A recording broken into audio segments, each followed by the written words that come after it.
the Office of AP Teaching and Learning, the Faculties of Science and Health, and the Lassonde School of Engineering are proud to introduce Dr. Barbara Oakley as today's keynote speaker. Dr. Oakley is a professor of engineering at Oakland University in Rochester, Michigan, and a visiting scholar at the University of California. Her work focuses on the complex relationship between neuroscience and social behavior. Dr. Oakley's research has been described as revolutionary in the Wall Street Journal, and she has been published in various outlets such as the Proceedings of the National Academy of Sciences, the Wall Street Journal, and the New York Times.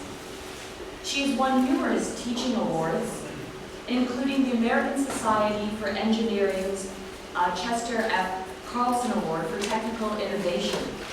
Dr. Oakley is also a co-creator of Coursera, the UC San Diego's Learning How to Learn, which is one of the most popular online courses in the world.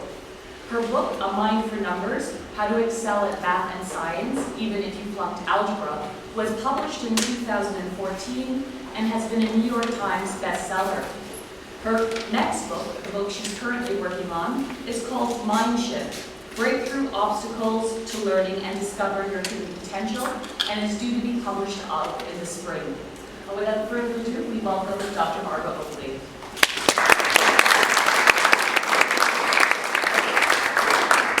Thanks so much. It's such a great pleasure to be here. And I have to begin by saying thank you to you for the invitation to attend. Here, actually, when I was working on my last book about learning effectively in topics of engineering, here I had some very, very good insights on storytelling as part of learning effectively. And so I had to put them in the book. So thank you so much again. We've remained in contact, obviously. And speaking of storytelling, so I have to tell you about one of the most interesting people I've ever met. Right? So the thing is, this was when I was working down in Antarctica. So it was really cool. And this guy was the world's best mimic. He could mimic almost anybody. He was this thin, wispy little guy, and he had a big head, so he looked like this upside-down exclamation point. So his name was Neil. And what Neil used to do was he had this thin, wispy little voice. But remember, he was a great mimic. He could mimic almost anybody. So what he used to do is the station manager was this gigantic hulk of a man, about 6'8" tall, just big. And he had a deep baritone voice. So this guy's name was Art Brown. So what Neil, the little guy, used to do is, when the phone would ring on the station, he'd pick it up and he'd say, "Hello, this is Art Brown speaking," in a perfect imitation of the station manager's voice. So one day, the phone rings, Neil picks it up. "Hello, this is Art Brown speaking." And it was Art Brown. So Art says, "Who the hell is this?" Or words to that effect. And Neil says, "Why, Art, this is you." I'm so glad you finally got in touch with yourself. and so that's actually what we're going to be doing here today, is getting in touch with ourselves. And one of the most important attributes that we have as human beings, and that is our ability to learn effectively.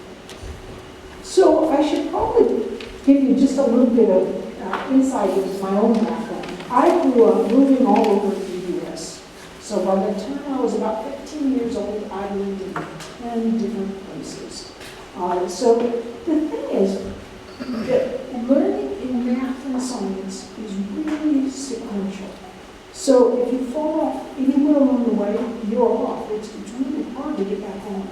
So when I was moving from Lubbock, Texas to Chelmsford, Massachusetts, when I was about 7 years old, they were suddenly really far ahead of me with the multiplication tables.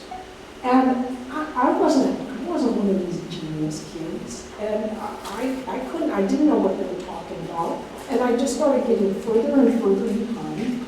And so I essentially ended up flunking my way through elementary, middle, and high school math and science, which is kind of ironic since I'm standing here in front of you as a professor of engineering.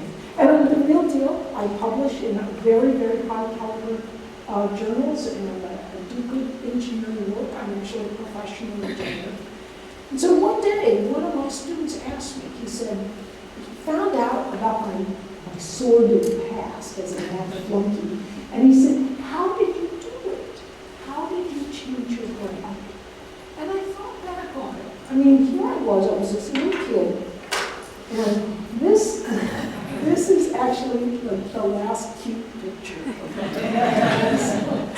So I was this little kid, and I loved animals, and I liked knitting, and I loved language, and I always thought, wow, wouldn't it be really cool if I could grow up and someday learn to speak another language?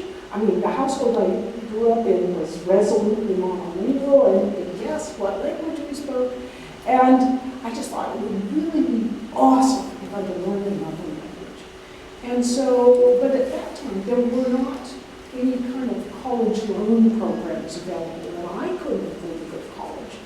So, but it turns out there was one way I could learn a language and I could actually get paid for it. And that was to join the Army. So I did. I joined the Army. That's me about to throw a grenade, and I'm looking very nervous. And if you knew how clumsy I am, you would know why I look so incredibly nervous. But I did learn another language. I picked Russian at random, and I learned Russian. I ended up working out on Soviet trawlers up in the Bering Sea. And I just loved having new adventures, seeing the world through new perspectives. So I also ended up at the South Pole Station in Antarctica, and that's where I met my husband. So I always say I had to go to the end of the earth to meet that one. And they always say that behind, if they don't say it, they should say it now. Behind every successful woman is an extraordinary man, and here he is, right here in our room. Yeah, we're going to be married. It's 32 years, and it's still the best, smartest thing I ever did. So the thing is, I began to realize that after a while, that here I was in the military, and I was 26, I was coming up, I wanted to get out of the military, and I had one sole professional expertise, and that was the ability to speak Russian. And guess what? There is just not a big demand for people who can only speak Russian. And I thought back on the West Point engineers I worked with in the military, and I remember looking at some of their books, and it looked like a foreign language, right? And I began to think, wait a minute, are I supposed to be open to new perspectives and to learning new things, being exposed to new ideas and places and all sorts of ways of thinking about things? And I began to think, maybe I boxed myself in. Maybe I should try, especially in these days, we know that language and culture are really important. But also, in today's society, math and science and technology are increasingly important. So why didn't I start trying to see if I could maybe broaden my brain and what my knowledge base was? So at age 26, when I got out of the military, I decided to try and start changing my brain. And I didn't know if I could do it, and it was incredibly scary, and it was really difficult. And if I knew now, or back then, what I know now, I could, though, have made it much easier on myself. If you look at my old books from that time, there's all these little dimples in the page, and there was a dimple, so what were dimples in the page come from? It's because I get so frustrated with the book that I'd take a fork and I'd stamp the page with the fork because I was so frustrated and I couldn't understand what was going on. But how many of our students actually feel those same kinds of frustrations when they're trying to learn something new and difficult. So as I began years later trying to answer that student's question, how did you change your brain? I decided, well, I kind of know how I did it, and I know a fair bit about neuroscience because I write about neuroscience and I do research that relates to that. So why don't I try writing a book about this? So I began writing a book, and here's what I did. So I wrote it. It was how you learn effectively. And then I went. Does anyone know this thing called ratemyprofessors.com? So I went to ratemyprofessors.com and I picked out the top 3,000 or so professors in disciplines like engineering, physics, science, economics, engineering, even things like English and psychology, all in some way relevant to what I was working on. So I picked the very top people, right, top teachers in the entire English-speaking world. One of whom is here now, right? So that's how I got to know her. And I wrote them emails, and I asked them if they'd be willing to take a look at the manuscript and perhaps give me a little feedback on it. So I got all these insights from people that were really helpful. Shocking percentages of people wanted to take a look at the manuscript and did read it. But one of the things that I found was really insightful was that these professors, particularly in STEM, they would come back to me, and it was like this shared secret handshake. They would tell me their secrets of learning, but they didn't want to really say it out loud so other people could hear it because they often were given a very bad time about the techniques that they used. And one of the techniques they used that was so important was it relates to story, which Vera was talking so eloquently about in our course first. It also relates to metaphor and analogy. And if you use a simple metaphor to convey a difficult, in-depth mathematical or scientific idea, you can really much more rapidly onboard students into whatever you're trying to teach them. If you're trying to teach them the idea of limits in calculus, and you use, you're talking about a stopper who gets closer and closer but can never quite get up there, it actually can convey some underlying sort of sense of what's actually happening much more quickly than just staring at an equation can ever do. But we now know why this is so effective is because neural reuse theory allows us to understand that the same neural circuitry you use to understand the metaphor is the one you use to understand the in-depth concept. So these professors, these top professors were often very shy about revealing that they use metaphor and analogy because other professors would give them a bad time about dumbing down the material. But it actually isn't that you're dumbing down. It's that you're more rapidly onboarding the students onto the material. And these top professors often need this. So the bottom line is that I reached out to these top teaching professors who were often top researchers. And I also reached out to top neuroscientists, cognitive psychologists, and I myself have taught and done research for decades particularly in how we learn in STEM, as well as my ordinary engineering research. And what I want to share with you today is some of the best of what I found about how we learn effectively. Now, the thing is, we know that the brain is super complicated. But as it turns out, we can simplify its operation into two fundamentally different modes. And the first is, I'll call focus mode. It's like task-positive networks. And you turn your attention to someone or something, and it's on. It's like a flashlight. Now, the second mode is what I call the diffuse mode. And it's actually a set of some couple dozen relaxed, sort of neural relaxation states. And the most prominent of these that we know of is the default mode network.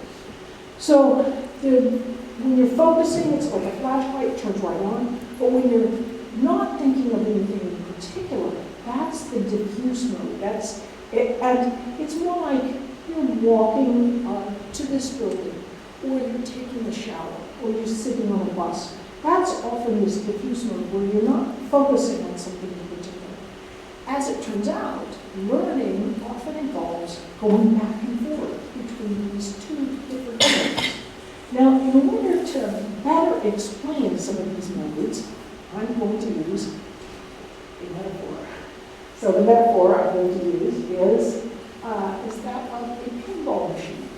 So if you're of a certain age, you know how a pinball machine works. And if you're not, it's pretty simple. You just pull back on this plunger, and a ball goes blinking around on these rubber bumpers, and that's how you get points. So what we're going to do is we're going to take the pinball machine, we're going to put it right on the human brain. So this is our brain. You can see the little nose, that little ears on the side. So we're going to put it right here. Are you ready? Yes. Okay. And there we go. There's the pinball machine on the brain. And if you look at how this is an analogy for the focus mode of thinking. So it has really close together little rubber bumpers. And what happens is you often have patterns that you have laid by virtue of the fact that you've learned something. So these pre-existing patterns, let's say you already know how to do addition.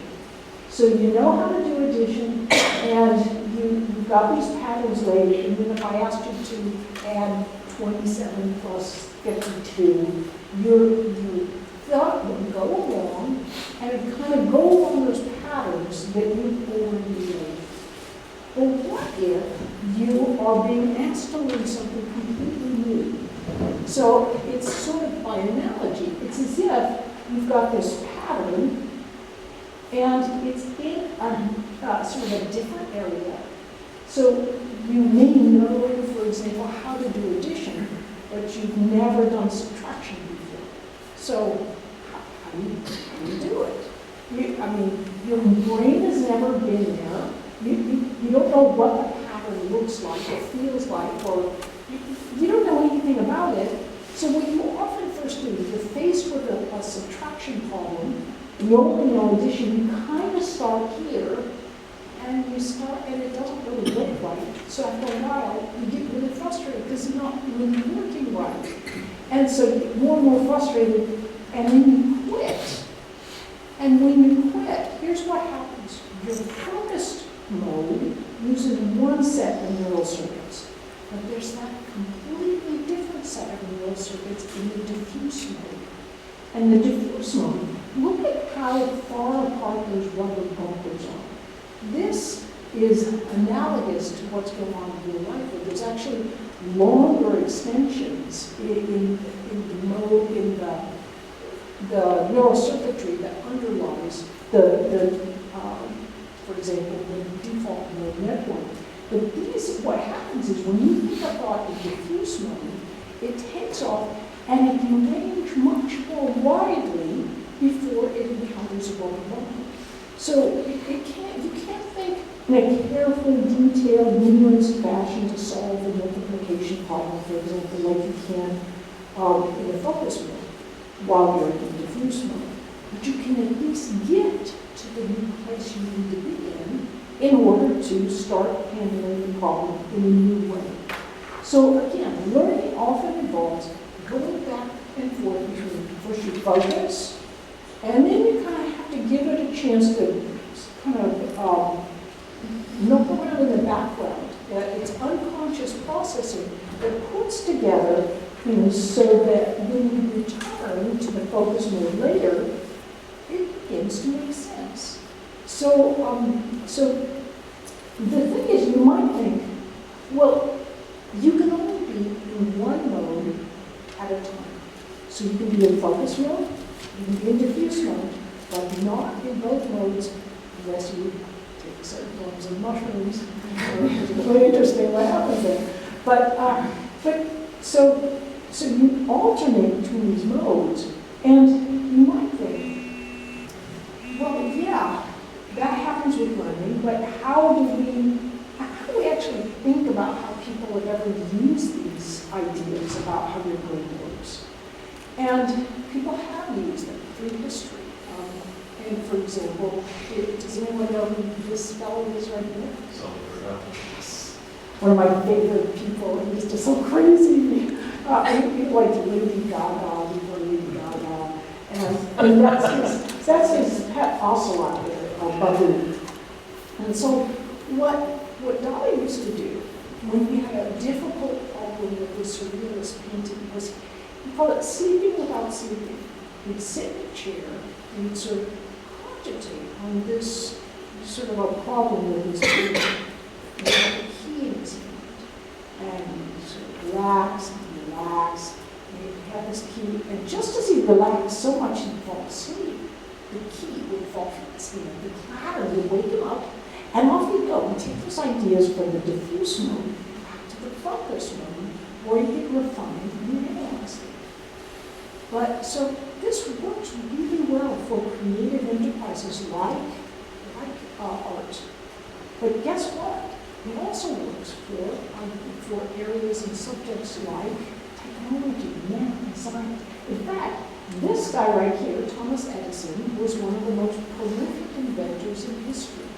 What Edison used to like to do was when he was facing a difficult technological challenge, he'd sit in a chair, he used to call it with a rings in his hand. Relax away, and cogitating on his problem. And just as he fell asleep, while going to a fall from his hand, the clatter would wake him up, and off he'd go. He'd take those ideas from the diffuse mode back to the focus mode, where he could refine and relax. So the lesson for us in all of this is these creative back and forth ideas, that's the way the brain works. So when people are solving problems for the first time and they struggle with them, it's actually quite unusual to feel like you've hit a dead end and you can't figure it out. And one thing we can really do to help our students is to share these ideas about how the brain works and to say it's perfectly normal to run into a dead end and then have to take a little break, do something different, and then return. And in fact, as long as you're concentrating on a problem, you're actually blocking the different set of neural circuits that you may need in order to solve this problem. So it's a little like this. You have to go back and forth. It takes a little bit of time to learn something. Few people can learn things really quickly. And even with those who can, I will tell you some insights about why those who learn more slowly can have advantages. But it's the neural connections that you're growing as you're learning something, they don't happen overnight. It's just like this weightlifter with his weights. You can't just take these muscles and cram the night before the meet and develop muscles like that. So it takes time and back and forth a lot of times in order to learn effectively.